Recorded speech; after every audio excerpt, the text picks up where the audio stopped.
She's the latest model 747. The Dash 8. Hurtling down the runway for a takeoff. Suddenly, the pilot has to slam on the brakes. Screeching to a halt, they glow red hot. Firefighters scramble, but do nothing. This isn't a disaster in the making, but one of the many tests the latest model 747 will face. If she bursts into flames, she fails.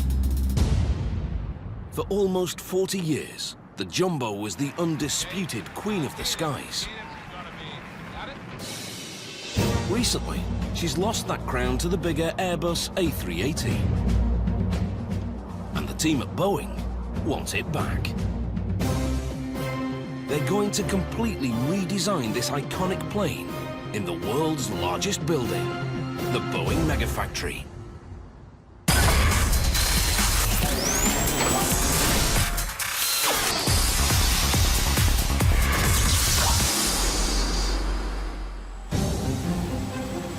After 5 tense minutes, fire crews cool the brakes in the 747's wheels. It's proof she can abort a takeoff safely and let passengers escape.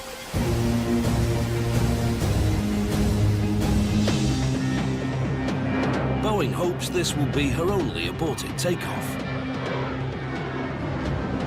The 747-8 is the latest and most technologically advanced version of the company's flagship. She'll be the world's longest airliner, and more importantly, the greenest in her class. Like every Jumbo that graces the skies, she'll be born at Everett, Washington, just north of Seattle. Boeing's MegaFactory is the largest building on the planet. Its doors hold the Guinness World Record for the largest mural. How big? You could fit all of Disneyland inside it and still have room for parking.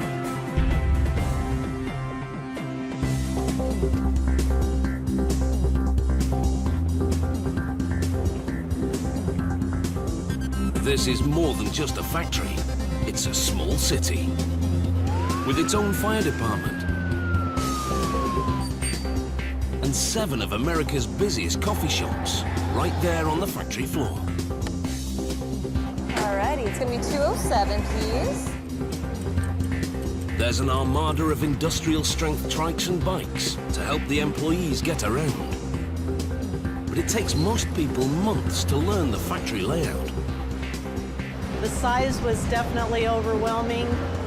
It was a little hectic. Didn't really know exactly what I was doing or really where I was going. 23 and a half years, and I still get lost in this factory sometimes too.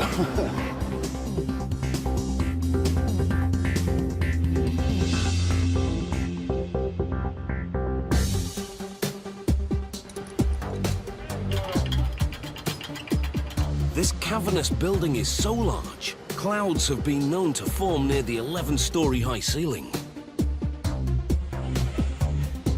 It's a bewildering jumble of aircraft parts in all shapes and sizes. But there is method beneath the madness. Each jet the company makes here has its own assigned space. This area is reserved for the company's darling, the 747.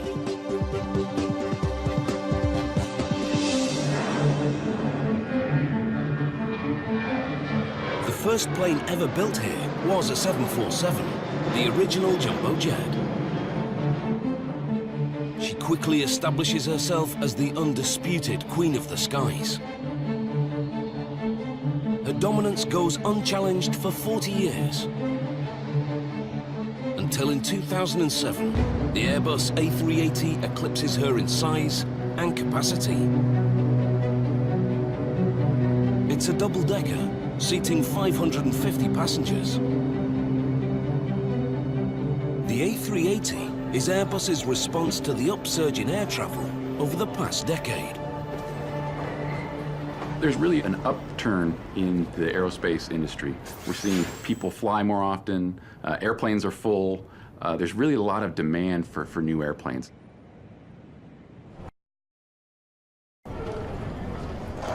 But not just any planes. Airlines are demanding more efficient planes. The A380 fits the bill. But in this environment, the old jumbo doesn't cut it anymore.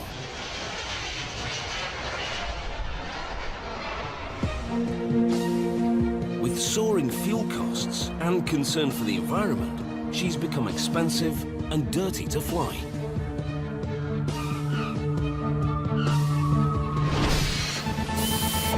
But Boeing isn't throwing the baby out with the bathwater.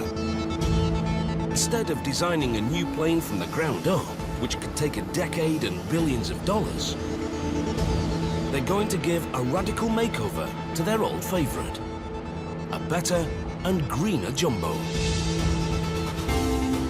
The Dash 8 will fly faster,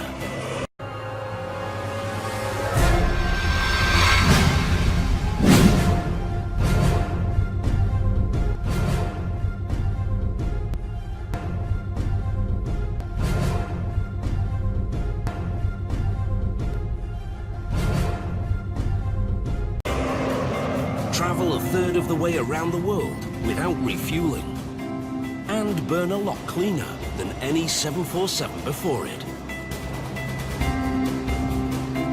We really think the 747-8 is the right size airplane for the market. Airbus offers, of course, a bigger airplane than the A380. The 747-8 will burn less fuel per seat than the A380, so important decisions for an airline when they're deciding on what type of big airplane they need. But the A380 is already flying, so Boeing has some catching up to do.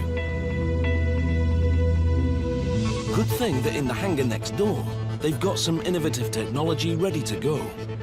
This is where they're making the revolutionary carbon fiber Dreamliner, the 787. She'll lend the 747 her innovative wing design and brand new fuel-efficient engines. The new jumbo is even named after her little sister.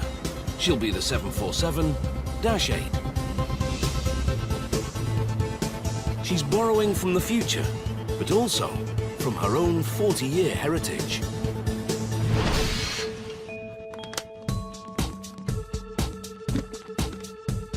The 747 story starts in the mid-1960s. The invention of jet aircraft has created an upsurge in air travel.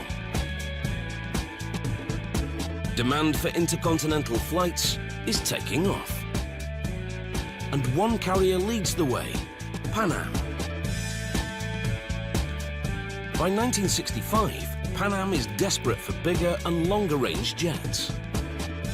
Its president, Juan Trippe, meets with Boeing's president, William Allen.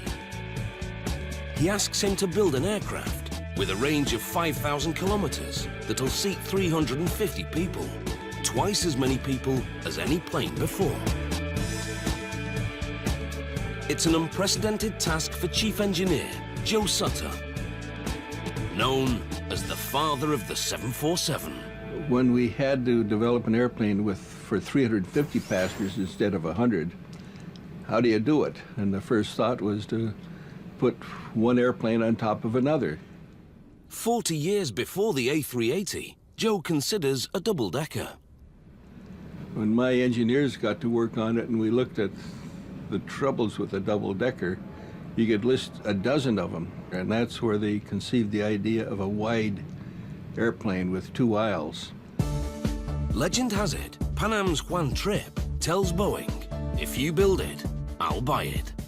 He signs up for 25 jumbos, worth a total of $3.7 billion in today's money. Boeing accepts the challenge. Small problem. They don't have a factory large enough to make a 747. So in 1966, Boeing begins construction of the biggest megafactory the world has ever seen. Workers start building the original 747 even as the walls of the factory go up around them. They become known as the Incredibles. The emblem of that was this forester, Paul Bunyan, you know, where I walked around with an axe chopping trees down. Frankly, my engineers didn't go for that hoopla. They had a job to do, they knew what the job was doing, and they just did it. But incredible they are. They build the first ever 747 from scratch in just 28 months. She rolls out of Boeing's MegaFactory on September the 30th, 1968. A champagne moment that didn't go quite as planned. Now the cadence, and don't break it yet, the cadence is going to be 1, 2, 3. Got it? Okay, wait!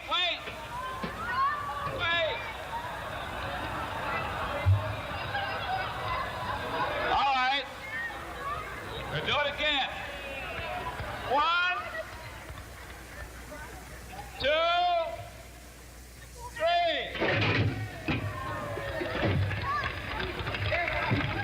3. We did have a few problems, but the moment of lifting off was a great moment of relief, I think, for all of us. People have asked me if we were concerned, you know, about our personal safety, but no, we weren't. That didn't enter into it. We were busy. We had a job to do. There was a lot to think about, and we were very excited. When we got out, we were mobbed by everybody, and it was a great moment, and it was a great airplane. But the 747 is only meant to be a stopgap. In the mid-60s, the world wants supersonic flight, planes that can travel faster than the speed of sound. Boeing reckons it will only ever sell 50 passenger 747s. It believes the real future for the jet set is its supersonic swing wing, which will go head-to-head with the European Concorde. But the supersonic dream proves an economic dead end. It's a gas guzzler. Boeing never gets beyond this full-scale mock-up. Instead, it's the 747 with more fuel-efficient engines that goes from stopgap to ruler of the skies. Since 1968, Boeing's built over 1,400 jumbos. Together, they've flown the equivalent of 101,000 trips to the moon and back.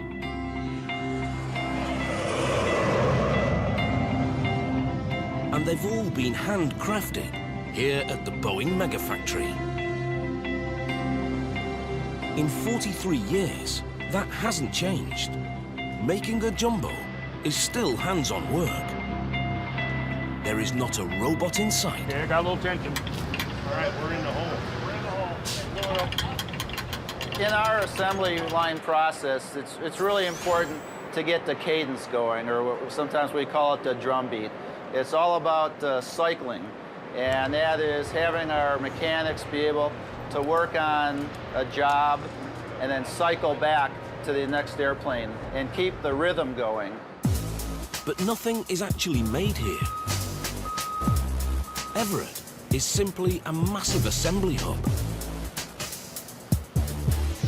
Parts from all corners of the globe converge on Everett. Aircraft seats from Germany, wing elements from China, flaps from Australia. The new 747-8 alone needs more than 6 million parts. And critically, they all need to be here just in time.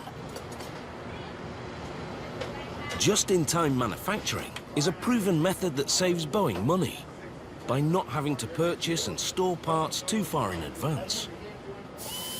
But it's risky. Timing is everything. Yes, we do have part shortages. The key to our success in being able to keep manufacturing building is to make sure that parts that will actually stop the production system never become short. One of the biggest components you don't want hanging around is a $20 million engine. Well, engines are an expensive commodity, and so we're managing our money from a standpoint of WIP and inventory costs. So engines are usually put on in all of our models about a day or two before they roll out of the factory, and they come to us just in time. It's hard to misplace a 747 engine, but Boeing needs to keep track of over 6 million parts. Not all as obvious as a 7-ton engine. Yes, sir. How are we doing today? Good. I'm going to need a dipstick and probably a gun barrel drill over there. Every part is electronically tagged, giving Boeing an instant assessment of what's gone where. There you go. Anything Excellent. else? Excellent. That'll do it. Good to go. Thank you. Thank you. Making a 747-8 starts with the most important part of all, the wing. The wing assembly area takes up 1/4 of the jumbo's factory space. The new wings of the 747 are the largest Boeing has ever built. Each one is big enough to fit 4 3-bedroomed houses on top. The wing design is crucial to making the new 747 more efficient and therefore greener. The 747 for the first 40 years had a 1960s technology airfoil, and the latest modern design airfoils that have been used on the 787 have a different shape of airfoil, which improves the lift to drag ratio, which improves the fuel burn on the airplane. The assembly starts with the wing on its edge to allow easy access. The wing skeleton is made of 3 spars which run along the length, joined by 55 ribs. This shape provides great structural integrity, which will be needed. The wings support the full weight of the plane in flight, the stresses of turbulence. Plus, each wing will carry up to 58 tons of fuel. The aluminium skin of the wing is attached to the frame with thousands of fasteners. Every one of them is vital. Mistakes here could cost lives. So each and every fastener is double-checked. We're fastening up the panel to the spars and torquing it with this nut setter. And then once we're done fastening it, we go through again to make sure it's all torqued down. As the wing nears completion, it starts to take on its unique shape. It's the shape of the wing that will lift a 440,000 kilo jumbo into the air. As wings move through the air, they create an area of low pressure above and high pressure below, which creates lift. Whenever the airplane is in flight, of course there's air flowing around the wing, and the net pressure, if you will, on the wing is one in an upward direction. There's just one problem. When these airflows meet at the wing tips, air from below the wing moves around to the top. This circular flow forms a vortex, or dirty air. This dirty air adds downward pressure on the wing and reduces the lift it can generate. The solution is slanted or raked wing tips. These new wing tips force the vortices to form at the very end of the wings and help reduce drag. The new design also creates new challenges. Test flights reveal a small vibration in the wings known as flutter. The wings have been oscillating up to 5 centimeters. During the testing on the airplane, we put the airplane through all corners of the envelope, the speed envelope, the altitude envelope. When we were at high speed with certain payload on the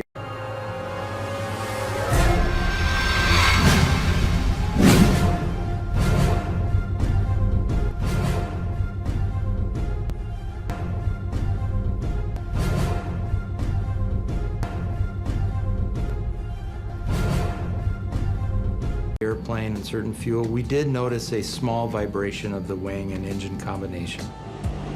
In extreme cases, flutter could bring a plane down by literally shaking the wings off. To meet regulations and prevent delays, the problem with the wing needs to be eliminated, or it could ground the 747 program. And not for the first time.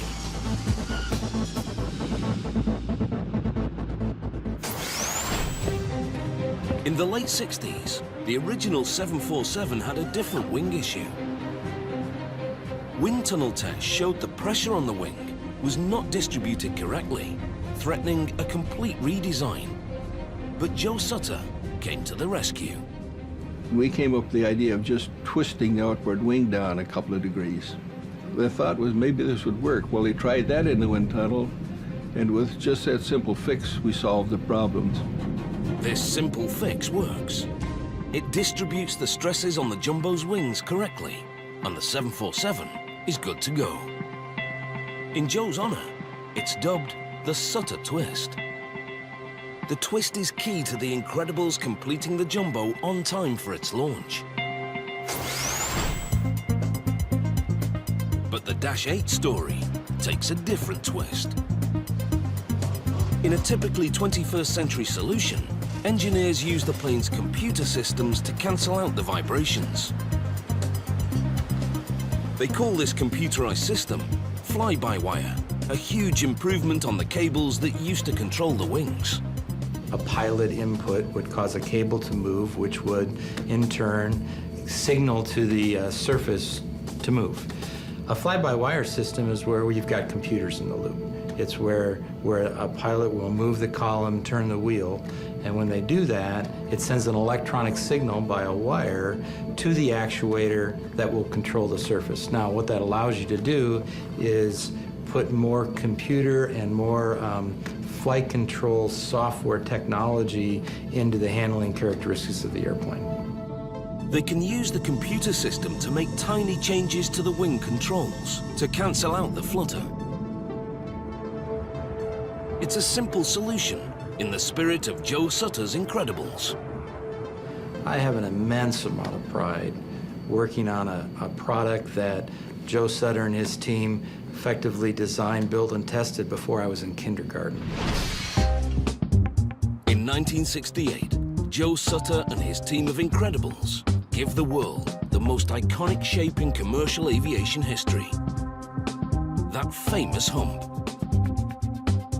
But they don't design it as a first-class retreat for the jet set. Because Boeing thinks the future is supersonic, they see the jumbo's future as a freighter. So luckily, the passenger requirement for 350 passengers and the big freight capacity requirements blended together, so we could build a fairly optimum airplane for both the passenger role and the freight role. Getting passengers on is easy. Getting large cargo on, that's a challenge. We looked at a lot of different schemes, and one concept was to put a nose door on the airplane, or some way of loading freight from the nose.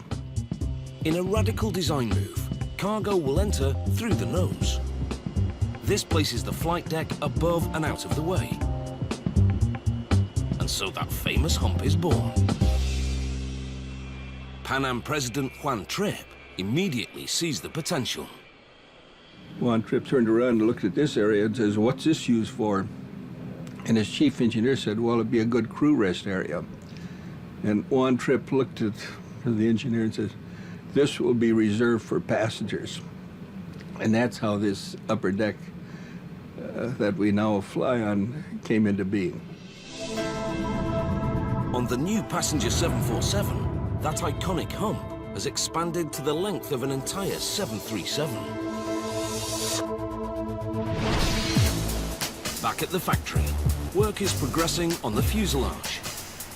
It's built in several sections: rear, middle, and the front, with that famous hump. Each section is assembled panel by panel. All the body panels are coated with a green protective vinyl to prevent damage during construction. Only the nose is made as one piece. The lower part of the main body is built upside down for easier workflow.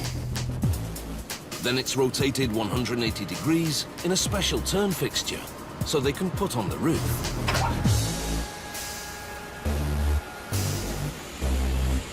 Once assembled, it's so unwieldy, only a mammoth 34-ton crane can lift it. A total of 26 cranes on 50 kilometers of ceiling tracks fly the sections around the massive complex. You gotta tell all the airline pilots that, hey, we flew them first for you. We can just pick it up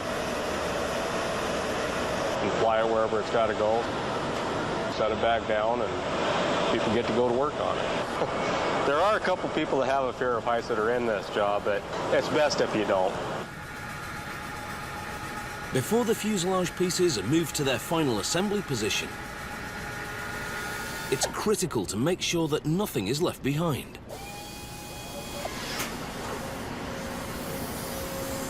A loose bolt could cause a disaster if it rolled into the wrong place, such as an engine or even one of the fuel tanks.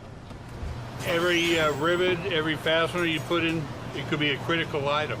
I remember an old saying I heard years ago, quantity is something you count, quality is something you count on.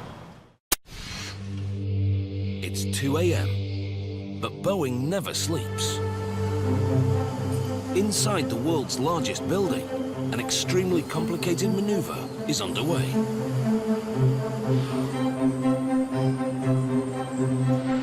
So far, the Dash 8 team has built her wings and her fuselage. Now it's time to bring it all together. To make this Dash 8 look like a jumbo. Joining up the three sections of the fuselage is one of the most demanding jobs in the entire assembly process, which is why it's done in the dead of night. It's safer, fewer people on the floor, less chance of something going wrong. With millions of dollars worth of aircraft parts coming together, this is an extremely delicate industrial dance. The ground crew have to pay attention to the smallest details. The crew are positioning the forward section to receive the wings. When lowering a section, the team must be precise. To line up to make sure that we set in the cradle at the right position. It's a matter of a quarter inch either way. The wings are now joined to the center fuselage. They span almost the entire width of the factory floor. Two tractors must pull at exactly the same speed to stop the wing section from veering off into the sides of the factory. The clearance between the walls and the wing tips is just 5 centimeters. Next, the tail section joins up with the rest of the plane. The characteristic jumbo outline is taking shape. She's 76 meters long and 68 meters across. Thousands of hands have got the aircraft to this stage. The task of managing and organizing such a large crew isn't easy. But it's something Boeing has had plenty of practice at over the last 40 years.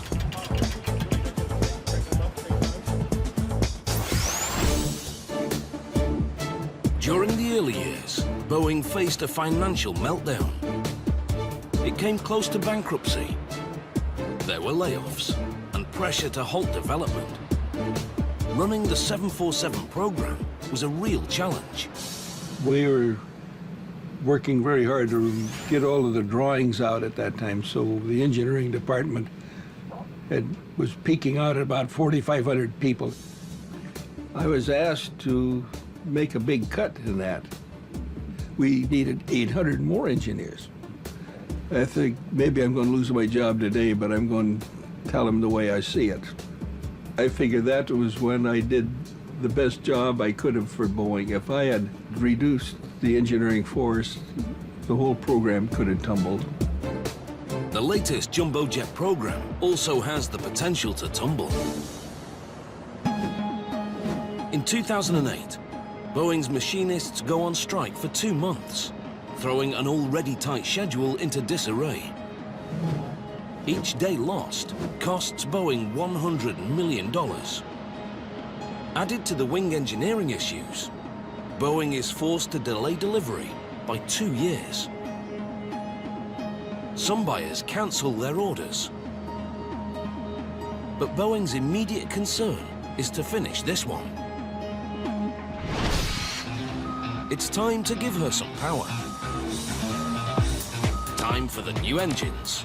4 revolutionary ones. The old 747 engines consume over 12,000 litres of fuel per hour.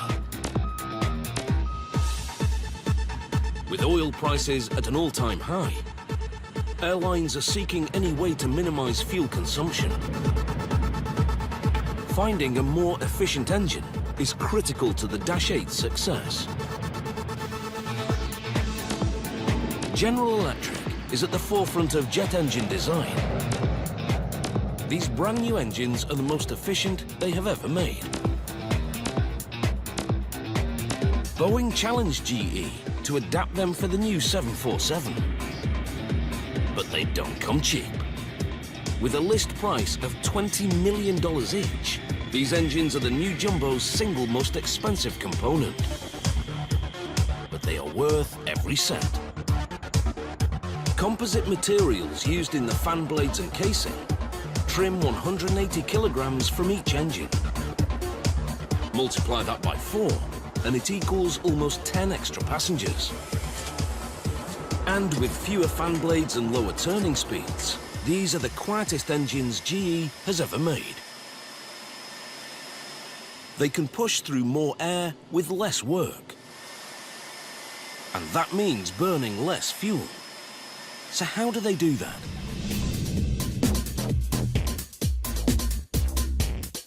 Only 10% of the air is mixed with fuel and burnt in the combustion chamber, driving a series of turbines that power the big fan at the front.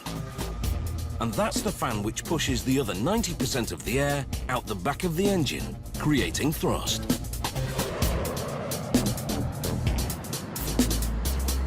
Despite burning less fuel, 4 of them can propel a fully laden 747-8 at over 1,000 kilometers per hour.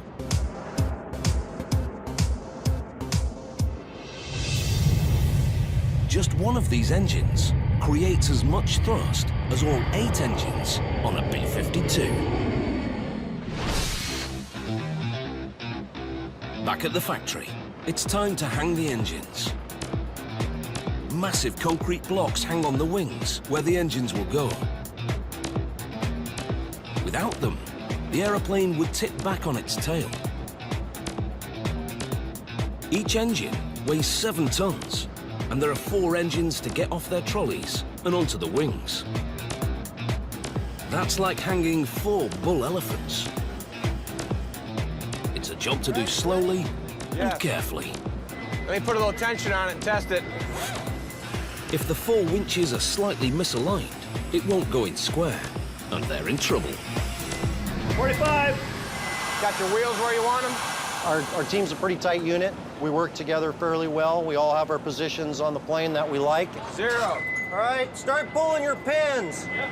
We communicate well together this way. Keeps us from getting into any troubles.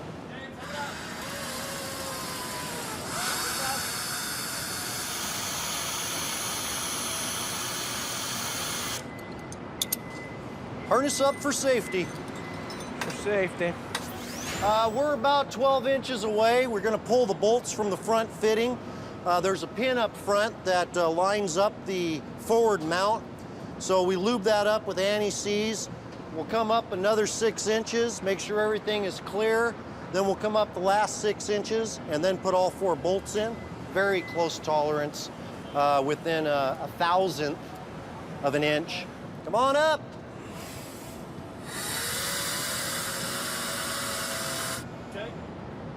It only takes 8 bolts to hang these massive engines. All 4 started.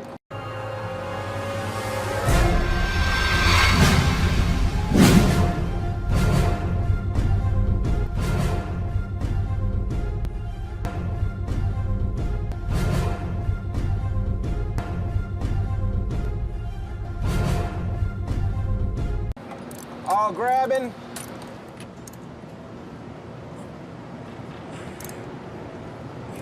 Here you go, 50%? Not yet. I'm still getting these down, Axel. Okay. The torque on those bolts are 625 foot-pounds on the rear, 375 foot-pounds on the front. The fronts are designed to shear off.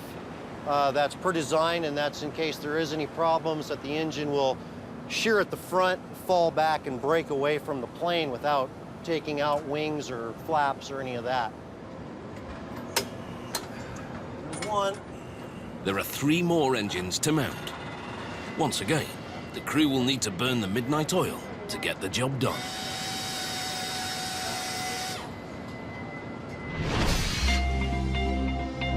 After weeks of painstaking work, it's almost time to switch the beast on. But first, there's more painstaking work. Every circuit needs to be checked, one by one. This plane uses a lot of electricity, enough to power over 50 households. 214 kilometers of wiring runs through the aircraft.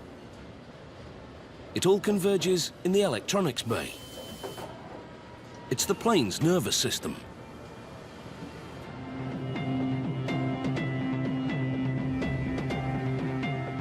The new fly-by-wire technology is controlled by onboard computers. But it's not totally automated. The pilot can override the computer. And there are multiple layers of backup if something should go wrong. If I were to lower the flaps, it takes hydraulic systems to do that. But if for some reason the hydraulics were unavailable, we could use the air or pneumatic air pressure to lower the flaps. If that was unavailable, we could use electricity to lower the flaps. So there's multiple layers of redundancy. Technicians use a special computer to send a test signal to every single circuit. Chicken Rigger 10495. On. Okay, Kilo 2. Bravo 24 and Bravo 21. Off. The moment of truth.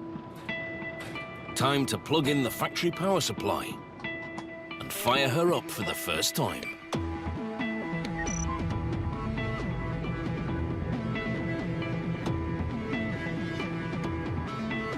Power on is a key moment in completing a Dash 8. With engines in place, this jumbo is almost ready to take to the skies. But first, she needs an interior. Like the GENX engines and wings, her new interior is borrowed from her little sister, the Dreamliner. There's new colors, more space, and mood lighting. Boeing customers have their own idea of interior design. Each wants their jumbo painted in their colors, inside and out.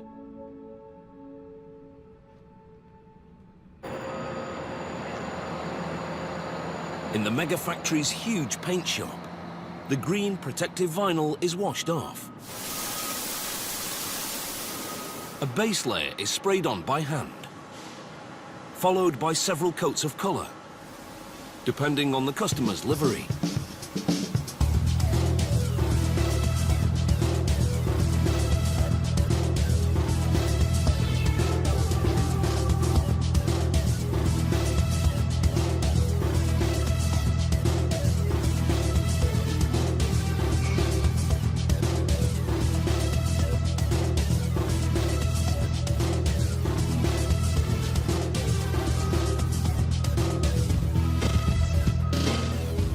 They need to be careful with the number of layers they apply.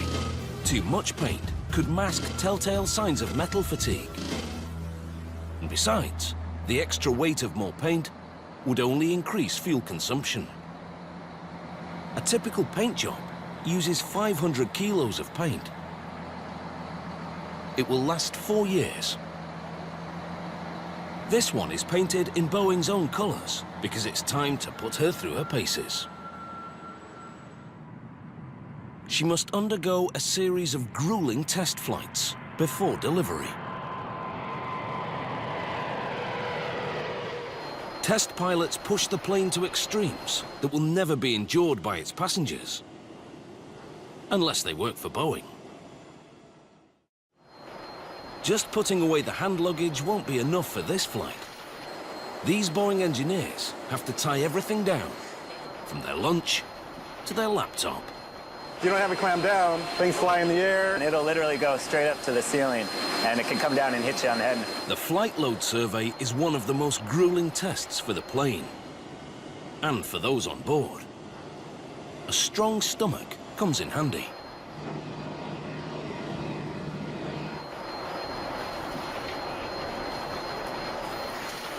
It might look like fun, but it's serious business. The flight load survey tests weight loads across the plane. The pilots perform extreme maneuvers, pitching the plane up, then down, going from 0 gravity to 2 Gs in seconds, stressing the fuselage and the wings. It's great fun for them for the first couple of minutes, but imagine that we do this for several hours at a time. Sooner or later, maybe it's not such great fun anymore. During these tests, the weight distribution of the plane is controlled using water. The pilots and engineers can pump water through barrels to shift weight along the fuselage. This simulates various load configurations the plane might encounter when it's in service. At the forward center of gravity, aft center of gravity, heavyweight, lightweight, we need to be sure that over the entire range of operating envelope of the airplane that the characteristics are good. Next, the Dash 8 faces the grueling velocity minimum unstick test. Test pilots try to take off as slowly as possible. This forces the tail to scrape the runway. To pass the test, the plane must safely lift off at this speed. If a pilot were to inadvertently abuse a takeoff and the tail were to strike the ground before takeoff, that the airplane can still lift off safely in that attitude. And so when we do that, we attach a long wooden block on the tail so that we'll drag the tail on the ground and we don't damage the skin of the airplane that way.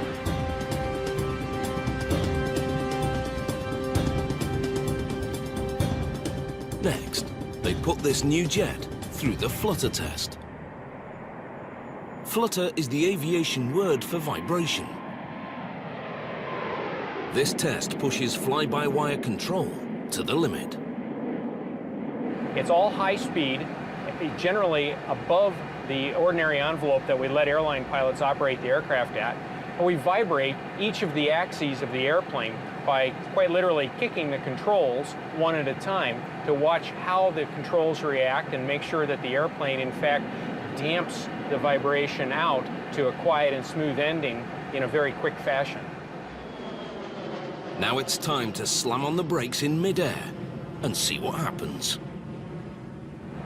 Airline pilots typically are trained how to recover from an approach to a stall, but rarely, if ever, actually see an aircraft in a stalled state. We see it all the time. We've done hundreds and hundreds of stalls on just this model of airplane, and they're really quite benign. A stall is when a plane's nose rises too high. The wings then stop generating lift, and the plane begins to fall from the sky. I just release back pressure on the column and let it migrate towards the center, and sometimes I just drop my hands to my sides. The airplane recovers just fine all by itself. Thousands of workers have put together 6 million parts to form this one aircraft.